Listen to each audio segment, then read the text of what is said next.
Студентите по медицина на Штипскиот универзитет Даниел и Севда во здравственото советувалиште во просториите на невладината КАМ ја пречекаа 78 годишната Малика, која дојде прв пат во советувалиштето за да направи превентивен преглед. Ми земете крв, да ми мерите притисоко, да видите какво што е. Оти тоа е трети или четврти пат брзата помош да оди. Кај мене. Имаш здравствени проблеми? Имам. Те проблеми е со притисок.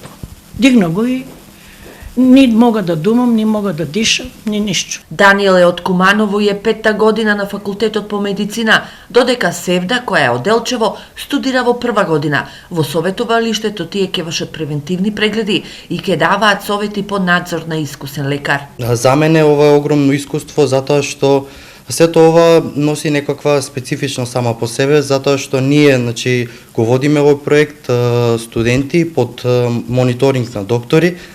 Сето ова се надевам дека во иднина ќе ни донесе многу големо искуство и ќе можеме да понатаму да знаеме да ги примениме нашите вештини. Студент сум по медицина, 1-ва година, имам завршено средно медицинско.